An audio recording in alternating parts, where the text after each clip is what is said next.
Ustedes. Damos inicio a la conferencia de prensa de la Mesa de Trabajo del Agua en la Alcaldía Xochimilco. Nos acompaña esta mañana el alcalde de Xochimilco, José Carlos Acosta Ruiz, la doctora Oliva López Arellano, secretaria de Salud de la Ciudad de México, el doctor Rafael Bernardo Carmona Paredes, coordinador general del Sistema de Aguas de la Ciudad de México. El director general de Gobierno Digital, Eduardo Clark García, preside esta conferencia de prensa la doctora Claudia Sheinbaum Pardo, jefa de Gobierno de la Ciudad de México. A continuación, escuchemos las palabras del director general de Gobierno Digital, Eduardo Clark.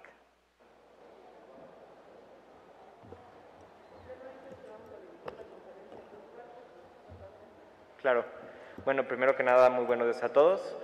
La conferencia de hoy tiene dos partes. Vamos a hablar brevemente de la situación de la pandemia COVID-19 en la Ciudad de México, así como de los anuncios de la vacunación la próxima semana, y posterior a eso se hablará sobre el tema del agua aquí en la Alcaldía Xochimilco. Iniciando con la situación de la pandemia COVID-19 en la Ciudad de México, tenemos una muy buena noticia el día de hoy. La Ciudad de México regresa a partir de este próximo lunes a semáforo verde, de acuerdo a los indicadores que nos ha compartido el Gobierno de México el día de ayer, lo que significa que estaremos por lo menos 2 semanas en semáforo verde y afortunadamente todavía con una tendencia descendente en todos los indicadores que veremos a continuación. Empezando por los hospitalizados en la zona metropolitana del Valle de México, al día de ayer en la noche 825 hospitalizados en el Valle de México, 600 de ellos en camas generales, 225 en camas que requieren intubación, y es una reducción de casi 700 en la última semana, es decir, inclusive con datos relativamente más bajos, estamos viendo todavía mejorías continuas día con día. Ayer, por ejemplo, bajó cerca de 85. Estamos bajando más rápido que en los momentos previos de la pandemia, cuando teníamos un nivel similar de hospitalizaciones. Siguiente.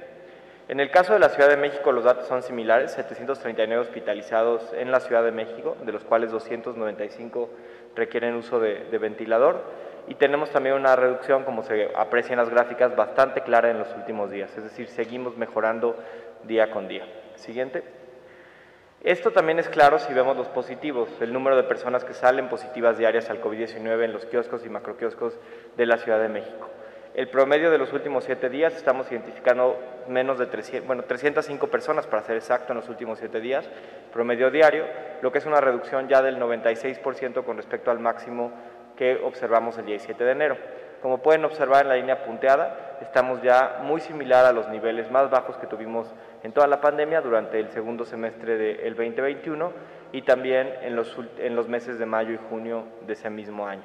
Ya estamos acercándonos entonces a los mínimos históricos de positivos en la pandemia, así como también a los de hospitalizados, que no mencioné, pero hemos bajado de casi 3.500 hospitalizados en el Valle de México a estos 900, y estamos ya bastante cerca, a 350, del mínimo histórico de hospitalizados que hemos visto en toda la pandemia. Siguiente. Afortunadamente vemos también una reducción continua en la positividad. Ayer, de hecho, tuvimos el dato más bajo en lo que va del año, con 10% de positividad en los kioscos y macroquioscos, para una positividad acumulada de 13% en la última semana. Esto nos permite afirmar que lo que vemos en las gráficas anteriores de reducción de casos positivos es efectivamente por una reducción de la tendencia de la propagación del virus en la ciudad, ya que va de la mano con una reducción de la positividad en kioscos y macroquioscos, que también han visto una reducción bastante considerable de la demanda de personas que acude día con día, que también nos habla de que hay muchas menos personas sospechosas en la ciudad o que tienen duda de estar contagiadas de COVID. Siguiente. Le pasaría, la palabra rápida a la doctora Oliva para el tema de salud. Buenos días a todos y a todas. Para dar muy rápido los datos del reporte de Salud en tu Vida, Salud para el Bienestar, tenemos un total de pacientes atendidos de 248,863 personas, de las cuales han resultado detecciones positivas en 176,455, y de estas, como siempre, sigue predominando el sobrepeso en 28%, la obesidad en 21%, la diabetes, personas detectadas con diabetes que no lo sabían, 30,989, el 12%, y con hipertensión 22,660, 9,11%. Aquí es muy importante señalar que además tenemos ya módulos de Salud en tu Vida, Salud para el Bienestar móviles, que están acompañando las ferias del bienestar y también las ferias de salud los miércoles en coordinación con Ponte Pila. Gracias. Gracias, doctora. Pasando a los datos generales del Plan Nacional de Vacunación contra la COVID-19 en la Ciudad de México, esto es lo que tenemos. Tenemos ya una cobertura del 78% de todas las personas de 15 y más años. Hay cerca de 7.5 millones de personas que tienen 15 y más años y el 78% de todas ellas ya cuentan con dosis de refuerzo, 5.8 millones, casi 5.6 millones. Esta última semana, en los 2 días que vamos completos de vacunación de rezagados, para que tengan el dato, hemos vacunado 40,000 personas, 19,000 el día miércoles y 21,000 el día de ayer jueves. Con esto ya cruzamos el día de ayer las 21 millones de dosis aplicadas en la ciudad dentro del Plan Nacional de Vacunación. Siguiente. Para la próxima semana continuaremos con las mismas 2 sedes de vacunación que están activas el día de hoy y el día de mañana. Estamos hablando de la Sala de Armas y el Censis Marina, abren a partir del miércoles, están el jueves y el viernes. Pueden obtener primera dosis a mayores de 18 años en la Sala de Armas, segunda dosis a mayores de 18 años de la vacuna Sputnik V y refuerzo de cualquier persona que tenga 18 años o más que ya haya transcurrido 4 meses desde que se puso la segunda dosis. En el Censis de la Marina tenemos vacunación a los grupos de menores de edad, de 15 a 17 años, incluyendo a los que cumplen 15 este 2022, así como los jóvenes con comorbilidades de 12 y 13 años. También, si les falta completar su esquema de Pfizer, Sinovac, Astra o Sputnik, pueden también acudir al Censis de la Marina. Mismas sedes que están activas el día de hoy y el día de mañana. Siguiente. También queríamos compartir con ustedes un dato que para mí es importante, ya que siempre hemos hablado de la importante cobertura de vacunación que hemos logrado aquí en la Ciudad de México. Si nosotros vemos solo de los adultos de 18 años, pues ya tenemos ya tenemos una cobertura de 82% con refuerzo. Este es 5.8 millones de personas que vemos. Lo que es muy interesante es que esta cobertura, aunque sí es menor a la que vimos en esquema completo, donde llegamos al 98%, nos sigue poniendo como uno de los lugares líderes en el mundo en cobertura de vacunación. Si agarramos los datos que, por ejemplo, publican todos los países del mundo de esquemas de refuerzo y nos comparáramos con las tasas que tienen entre 100 habitantes, la Ciudad de México estaría solo por debajo de Chile, Singapur y Malta, es decir, arriba de prácticamente todos los países del mundo en términos de cobertura de refuerzo por cada 100 habitantes. Y esto les habla un poco de lo que hemos visto durante un año de vacunación completo, sobre una ciudad en la cual hemos optado todos por vacunarnos y donde esto vemos además se ha reflejado claramente en la reducción de los datos de hospitalizados y de positivos. Entonces, otra vez una felicitación a todas las personas de la Ciudad de México que han hecho posible llegar a una cobertura tan alta que nos posiciona otra vez como líderes en vacunación a nivel mundial. Sería eso los anuncios sobre COVID-19 en la Ciudad de México. Estamos, como les decimos, muy contentos de poder seguir bajando en los indicadores y eso nos permite a partir del lunes pasar a semáforo verde de acuerdo a los lineamientos del Gobierno de México. Muchas gracias.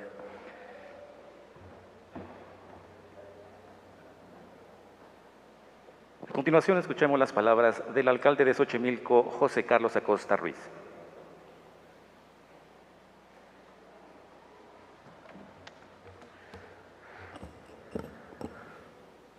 Muy buenos días, tengan todos ustedes. Bienvenida, jefa de gobierno, doctora Claudia Sheinbaum, y desde luego a todos los integrantes de este estrado. Es para Xochimilco muy importante la visita que hoy tenemos para la instalación del Comité del Agua. Xochimilco, una zona lacustre, una zona que no solamente es el agua de consumo, sino también el agua que en su red canalera, más de 185 kilómetros, sin duda la más grande de la Ciudad de México, tiene un abastecimiento de agua tratada por parte de Cerro de la Estrella, lo que implica todo un gran trabajo, una inversión muy fuerte para poder tener esta zona lacustre con las características de todos conocidas. Y también el planteamiento en esta reunión de trabajo que se ha dado para el abasto, el saneamiento y en el caso de los pozos, pues todo el mantenimiento que deban de llevarse. En las partes abiertas, las ciénegas, Ciénega Grande, Ciénega Chica, Presa San Lucas, Río Santiago, Río San Buenaventura, en fin, inversiones grandes, fuertes de trabajo que continuarán y que hoy nos hemos puesto de acuerdo para seguir adelante. Muchas gracias, doctor Carmona, gracias, jefa de gobierno, porque Xochimilco sin agua y sin la zona lacustre no sería lo que es en esta gran ciudad. Muchas gracias. Muchas gracias. A continuación escuchemos el mensaje de la doctora Claudia Sheinbaum Pardo, jefa de gobierno de la Ciudad de México. Bueno, buenos días a todos y a todas. Me da mucho gusto estar con José Carlos Acosta, el alcalde de Xochimilco. Estamos apoyando mucho a Xochimilco, tenemos muy buena coordinación con el alcalde. Hay varias acciones que se están haciendo, tanto en agua, drenaje, saneamiento, también mejora de caminos. Ya en su momento, pasando la veda, vamos a poder anunciar y venir a visitar cada una de las acciones que estamos desarrollando para beneficio de esta hermosa alcaldía, patrimonio natural y cultural de la humanidad. El día de hoy pues tenemos varios anuncios. Como ya vieron, pues ya estamos en semáforo verde. Eso significa que se abren todas las actividades, todas, sin restricciones, a partir del próximo lunes. Ya vamos a pedir a la Secretaría de Educación Pública, a todas las universidades, todo lo que tiene que ver con el sector educativo, para que se regrese de manera normal a tomar clases. De igual manera, las actividades económicas, oficinas, también es un llamado a todas las instituciones públicas y privadas para que se regrese, por supuesto, cada una con sus tiempos. Ya vamos a hacer la publicación en el caso del gobierno de la Ciudad de México, y pues todas las actividades comerciales, de servicios. Es muy importante la reactivación económica de la ciudad. Entonces, queremos agradecer a la ciudadanía, como siempre, por su participación en la vacunación. Fuimos o somos la primera entidad de la República que terminó con el programa de vacunación, y estamos ahora con todos los rezagos, principalmente de la vacuna de refuerzo. Entonces, como ya informó Oliva Clark, estamos ya con 2 sedes de vacunación la próxima semana para que continúe la vacunación, pero pues es gracias a esto, al esfuerzo de la ciudadanía, que podemos estar con la disminución de los contagios. Siempre hay que seguirse cuidando, pero es muy importante ya la reactivación económica de la ciudad. Esto es lo primero. Lo segundo, con respecto al Gabinete del Agua de Xochimilco, vamos a hacer acciones muy importantes y una inversión muy importante, como hemos venido haciendo en Xochimilco, con diversos beneficios para suministro de agua potable. En particular, vamos a entrar a la sectorización de agua aquí en Xochimilco, que no habíamos iniciado en esta alcaldía. Esto es muy importante porque gracias a la sectorización se puede distribuir el agua de mejor manera de un lugar a otro. Xochimilco tiene una fuente de abastecimiento local muy importante a partir de sus propios pozos, y lo importante es eficientar esta producción para que pueda llegar a cada uno de los rincones de la alcaldía. Entonces inicia el programa de sectorización. De igual manera se van a hacer varias acciones de drenaje, 2 de ellas muy importantes que se habían estado solicitando.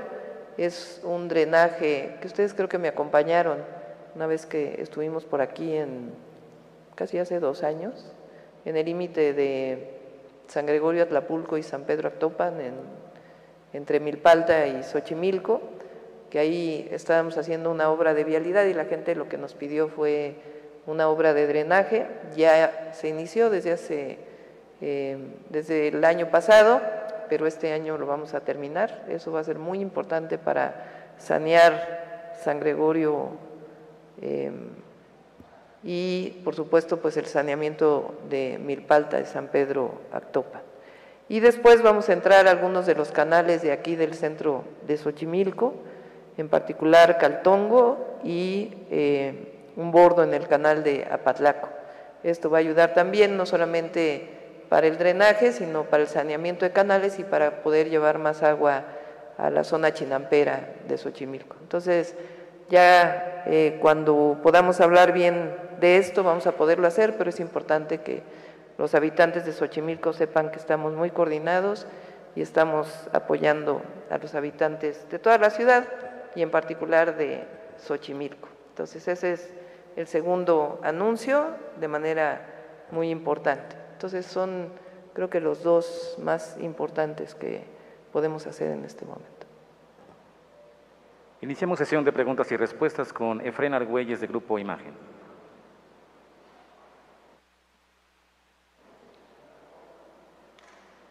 Doctora, buenos días a todos. La pregunta es sobre el programa de comidas calientes en la Ciudad de México. ¿Continuará o existe el riesgo de que desaparezca como el tiempo libre en las escuelas a nivel nacional? Sí, vamos a mantener las escuelas de tiempo completo en la ciudad. Estamos trabajando con recursos propios. Obviamente la Secretaría de Educación Pública participa porque pues, lo más importante es el personal docente. Hemos hablado ya con la Secretaría de Educación Pública y particularmente con la Autoridad Educativa Federal. Las características de cómo se va a llevar a cabo pues dependen en términos académicos de la Secretaría de Educación Pública. Y en términos de los alimentos, recuerdan que nosotros iniciamos un proceso de alimentos calientes en la ciudad, en donde el recurso no se le da a empresas, sino se le da directamente a los padres y madres de familia para que ellos puedan dar alimentos calientes. Entonces, estamos haciendo una revisión, son 500 escuelas de tiempo completo en la ciudad y alrededor de casi 1000 escuelas de lo que se llama no exactamente tiempo completo, sino se le llama tiempo ampliado, creo que no es exactamente el término, pero es tiempo ampliado, jornada ampliada, exactamente, en las escuelas de la ciudad. Entonces vamos a apoyar para que esto se pueda dar y estamos ahí en coordinación con el Gobierno de México y con su autorización para que esto pueda llevarse a cabo. En caso de que no existiera esta opción de mantener las escuelas con este tiempo, ¿han considerado algún apoyo para las mamás de la Ciudad de México que dejaran de trabajar para cuidar a sus hijos? No, lo vamos a mantener. Este es un compromiso que estamos haciendo y estamos, para anunciarlo ya con todo detalle, estamos, por supuesto, teniendo toda la colaboración y el acompañamiento de la secretaria Delfina y del doctor Luis Humberto Fernández para que no haya problema y también pues evitar cualquier, preferimos darle, como en el caso de Mejor Escuela, la escuela es nuestra, el recurso a los padres y madres de familia para que ellos alimenten a sus hijos e hijas a partir de un esquema de organización. Eso ayuda mucho también a la colaboración de padres y madres, personal.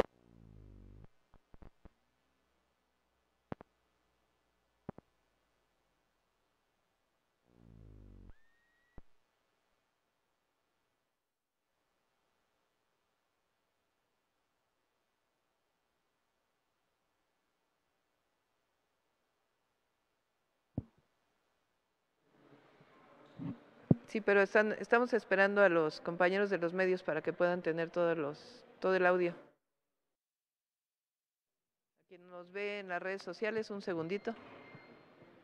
Bajaron los switch.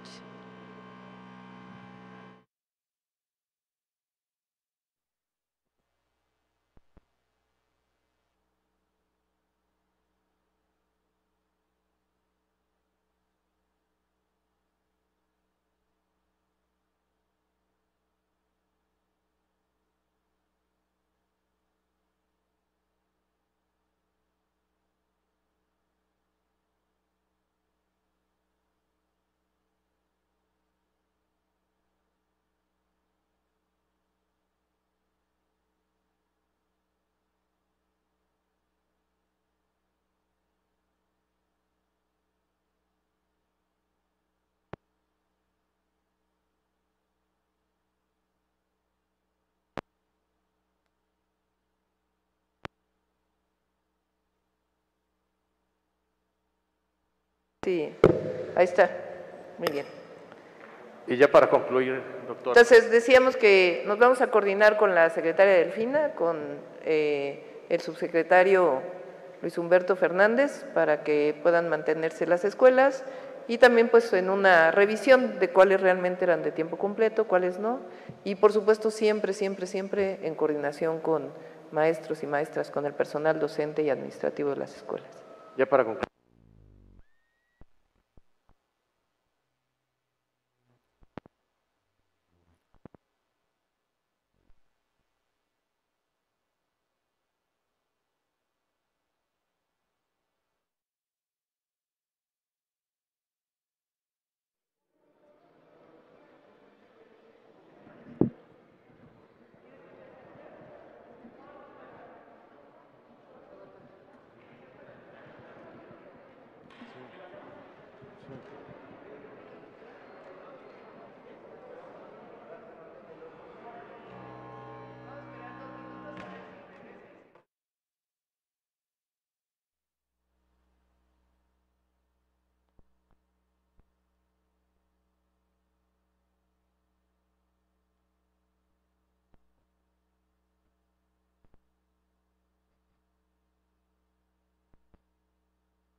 A ver si ya. Ahí está. A ver, vamos a ver cuánto dura. Para concluir, doctora, ¿habrá algún apoyo para las personas que llegaron procedentes de Ucrania? Tendríamos que ponernos de acuerdo con Migración, con Relaciones Exteriores. Hasta ahora no nos lo han solicitado. Muy bien, gracias. Sí. Continuamos con la pregunta de Raúl Adorno de Ruido en la Red. Pero qué bueno que llegaron y nuestros mejores deseos, por supuesto. Buenos días a todos y a todas. Preguntarle primero sobre el tema. ¿Podemos decir que ya está domada También aquí hay… ¿Ya está domada la pandemia, doctora? ¿Ya estamos, qué, perdón? ¿Domada la pandemia? Pues sigue bajando, todavía evidentemente hay contagios, pero todo va hacia la baja. Es una disminución muy importante y ya está vacunada la ciudadanía. Siempre hay que tomar las medidas que ya conocemos para poder evitar riesgos, pero pues tenemos también que reactivar la economía de la ciudad y estamos en verde y todo indica que va a seguir bajando, no hay ningún indicador de que muestre lo contrario. Es un comportamiento similar al de otras ciudades del mundo, otros países del mundo. Doctora, también en materia del agua, me acuerdo cuando empezó su gestión, usted hablaba de que iba a intentar llegar, pues no al 100%, a la gran mayoría de la gente que tuviera acceso al agua. ¿En qué porcentaje hemos avanzado precisamente en esos 3 años en materia de agua? Sí, ha habido un avance en la sectorización, que es digamos, el programa central, y también en plantas potabilizadoras de, ¿qué será? ¿El 35%? Casi 48% del programa original. Como ustedes saben, hemos sufrido una sequía muy prolongada. Este año estamos recibiendo ya 500 litros por segundo más del Cutzamala, eso está ayudando. Y sobre todo estamos ahora con este gabinete del agua buscando eficientar las inversiones de las alcaldías y del gobierno de la ciudad en un esfuerzo muy importante de coordinación. Entonces, vamos a dejar en mucho mejores condiciones que las que llegamos la distribución de agua potable de la ciudad. Por último, doctora, si me permite, el representante de la empresa DNB, de alguna manera, bueno, no de alguna manera, en el 2012 demandó electoralmente al presidente, bueno, el hoy presidente López Obrador. Esto no genera bueno, y además hizo el dictamen de la línea 12, ¿no? ¿No genera algún conflicto de intereses? Sí, la empresa entregó, me informó la Secretaría de Protección Civil, entregó el último reporte en estos días.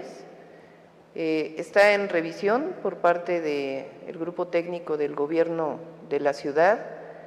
Me informa también la Secretaría de Protección Civil que pues tienen muchísimas observaciones al último reporte en particular, así como el primero y el segundo reporte tenía una solidez técnica muy importante. El tercer reporte han encontrado problemas que estamos, digamos, en tiempo para poderlos entregar por parte de la Secretaría de Protección Civil. Y además, pues, se encuentra este tema de este abogado que apareció junto con la empresa. Es un abogado que no solamente litigó contra el presidente de la República en 2012 por razones electorales, sino que además en su historial tiene que trabajó en el Estado de México en el sexenio de Peña Nieto y después trabajó en distintos organismos también en el sexenio pasado, en el gobierno federal. Entonces está revisando el conflicto de interés que esto puede generar en el dictamen que se está presentando.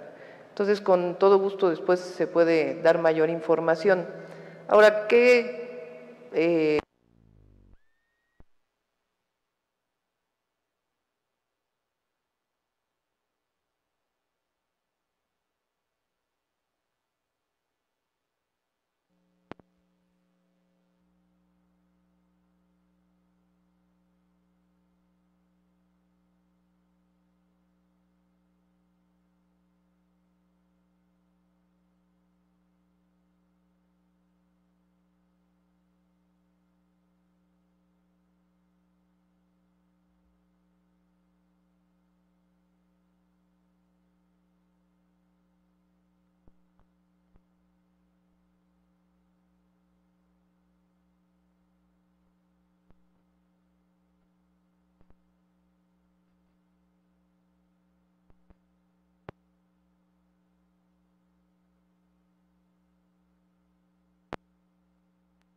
decía que, así como en el primero y segundo reporte se encontró mucha solidez, en el tercero la Secretaría de Protección Civil ha encontrado algunas fallas que no corresponden a la metodología original, fue lo que me informó justo el día de ayer la Secretaría de Protección Civil. Se está en tiempo para hacer las observaciones y además pues salió este abogado que, como bien dices, hizo un litigio contra el presidente López Obrador en el 2012, después trabajó en el sexenio pasado, trabajó en su momento en el Estado de México y se está valorando también pues el posible conflicto de interés que haya con este tema.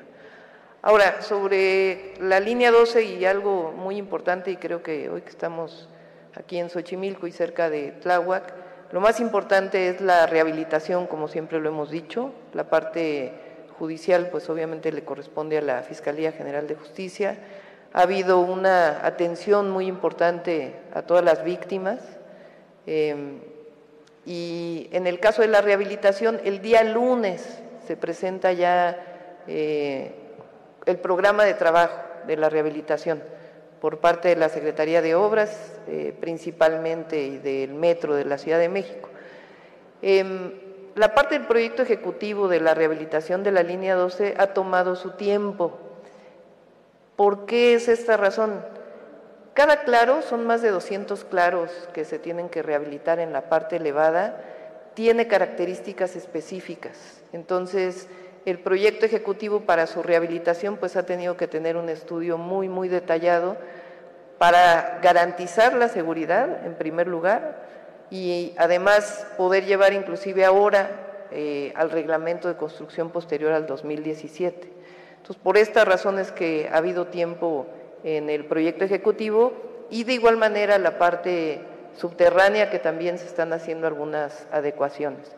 Entonces, ya hay un avance muy importante y el lunes ya el secretario de Obras y el Metro lo van a presentar y creo que esto es lo más importante y ahora pues como hemos estado haciendo en el último tiempo, a dar seguimiento, inclusive he estado dando seguimiento personal para que pueda rehabilitarse ya masivamente la obra. Ya de por sí ya hay encamisamiento de columnas y algunos otros trabajos que ustedes también han sido testigos que ya se están realizando.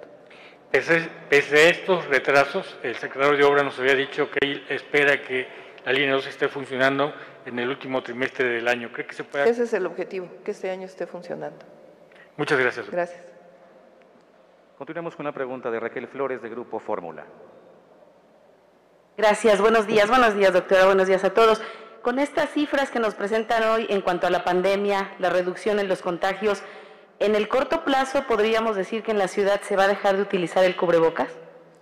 Por ahora todavía lo estamos recomendando y ya pues obviamente el Consejo de Salud tendría que hacer su evaluación para ver en qué momento se retira. Como saben, nosotros nunca hemos multado ni hemos obligado a nadie a utilizarlo, pero hasta el momento pues se sigue recomendando.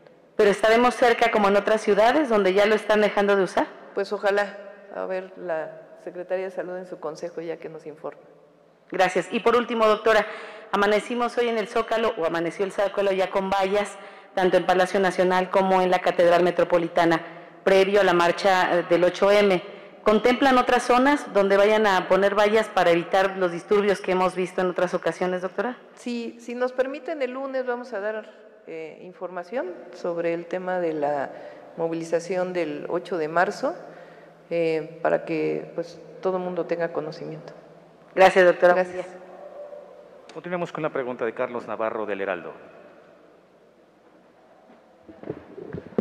Buenos días a todas y todos. O sea, al eliminar las restricciones podemos decir que, por ejemplo, en eventos, en espacios cerrados, ya puede ser el 100% de aforo y así, o sea, digamos, las últimas restricciones que quedan de ese tipo ya quedan eliminadas y digamos que la Ciudad de México ya regresa a los niveles prepandemia y todo eso. Esa es la idea. Ok, preguntarle también, ¿por qué hasta ahorita se inicia con la sectorización en Xochimilco cuando en otras alcaldías pues ya lleva hasta un año y medio? Sí, se dio prioridad al poniente en la idea de que el agua viene el agua que no tiene que ver con pozos, viene del poniente, Cutzamala y Lerma, de tal manera que pudiera eficientarse la distribución de esa agua hacia la zona oriente de la ciudad. Y pues este año iniciamos ya Xochimilco. Gracias. Y en otro tema, se ha avanzado en la paridad de género en distintos ámbitos a nivel gobierno, sin embargo, en las alcaldías, en puestos de toma de decisiones todavía no se ha avanzado. Las mujeres siguen siendo minoría. Doctora, ¿qué opinión tiene al respecto? Pues tiene que avanzarse en la paridad, la igualdad de las mujeres tiene que ser en todos los ámbitos de la vida pública y también de la vida privada, porque la igualdad de las mujeres no solamente tiene que ver con los puestos a los que se accede en términos de la vida pública, tanto en entidades privadas como públicas, sino también en el hogar. La igualdad de la mujer tiene que ver con que el hombre también realice las labores del hogar. Entonces, tiene que seguirse impulsando. Ha habido un avance muy importante. Ustedes saben que pues, el primer gabinete de mayoría mujeres, inclusive fue el del presidente de la República cuando fue jefe de gobierno. Ahora es un gabinete paritario y tiene que seguirse avanzando también las alcaldías. ¿Se haría una propuesta, alguna modificación para que, como ocurre en el órgano legislativo, por ejemplo, haya paridad en las mujeres a nivel alcaldías? Existe en la ley electoral. La ley electoral de la Ciudad de México inclusive establece ciertas características que le dan prioridad a las mujeres. Por ejemplo, en las alcaldías en donde un partido político tuvo mayor votación, ahí en esas alcaldías tiene que haber más número de mujeres o igual número de mujeres que de hombres, para que no sea que las mujeres en la paridad de las candidatas y candidatos que se presentan se vayan a donde menor número de votación hubo. El asunto es que ya en la elección pues puede quedar un partido político u otro y no está establecido que en alguna alcaldía necesariamente tenga que ser mujer. Ese es, digamos, por la razón por la cual no hay paridad en las alcaldías. Muchas gracias, buen día a todas y Gracias. todos.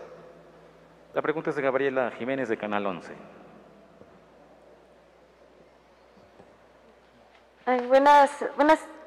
Todavía son días. Buenos días a todos. A mí me gustaría comenzar por que nos contara esta eliminación de las restricciones, ¿qué tanto abarca? Por ejemplo, en el caso de los trabajadores del gobierno regresarían ya a trabajar todos, incluyendo los de base, o serían únicamente operativos? Y en actividades privadas ya se había dicho que pues ya no había restricciones. ¿Cuáles eran, digamos, las actividades o que tenían ciertas restricciones y que ahora ya se estarían eliminando? Pues obviamente depende de una entidad privada si regresan todos a la oficina o no. Muchas entidades privadas, empresas privadas, han tomado la decisión, por ejemplo, con, digamos, algunas enseñanzas de la pandemia, de que muchos de los trabajadores se queden una parte del tiempo realizando trabajo desde casa, independientemente de la pandemia. Hay organismos autónomos pues, que tienen que tomar sus propias decisiones, pero la orientación del gobierno de la Ciudad de México es que ya se regresen a las actividades normales. ¿Igual en escuelas ya estarían regresando en todos los niveles? Sí, esa es la orientación del gobierno de la ciudad y por supuesto la SEP tendrá que poner sus condicionantes, las universidades públicas, pero la orientación es que ya se regrese a las actividades normales. También, ayer que tenían este diálogo entre activistas y policías de la Ciudad de México, mencionaban las activistas que pues, se pedía que se retirara el cerco policial porque de alguna forma esto incentivaba que las manifestantes cayeran en actos de violencia. Y por otro lado, pues también se hablaba de mayor protección para las mujeres policías. ¿Va a haber algún cambio en el protocolo para este año? ¿Se consideraría que no intervengan las policías ya hasta que pues se comenzara a ver algún tipo de agresión? El lunes vamos a platicar de ello. Ok. Y ya nada más, del policía que presuntamente agredió a un joven con una discapacidad auditiva, saber pues si ya se pusieron en contacto con el joven que les ha dicho a ustedes y si estarían considerando mejorar la atención para las personas con discapacidad en el transporte público. Sí, ya está sancionado el policía y está la Secretaría de Seguridad Ciudadana, ellos pueden informar las sanciones que establece Asuntos Internos de la Policía de la Ciudad de México. De igual manera están buscando el contacto de esta persona, inclusive lo llamamos a que se pueda poner en contacto con nosotros y particularmente Metrobús ha desarrollado distintas acciones para poder atender a personas con discapacidad. Entonces, por supuesto que no vamos a permitir de ninguna manera abuso policial ni discriminación. Muchas gracias. La última pregunta es de Laura Arana del Universal. Buenos días, doctora. Traemos hoy en el Universal un sondeo sobre la preferencia de las personas rumbo al 2024 y usted mantiene el liderato sobre algunos personajes de Morena como el canciller Marcelo Ebrard y el senador Monreal. Me gustaría conocer su opinión, por favor. Pues agradecer a la ciudadanía, a la población, este reconocimiento a mi persona y por supuesto todo el tiempo al tiempo. Y ya por último una precisión, ¿cuántos alumnos se estarían beneficiando por las 500 escuelas que mantendrían con el? Les damos los datos completos de cuántas escuelas son de jornada de tiempo completo, cuántas de jornada ampliada, cuántos de turno matutino y vespertino, preescolar, primaria y secundaria, y también ya en su momento damos la información también de cómo vamos a estar apoyando para los alimentos escolares. Perfecto, gracias. Concluimos con la conferencia de prensa. Muchas gracias a todos. Gracias. Fase 1, fase 2, fase 3, fase 5, culminada.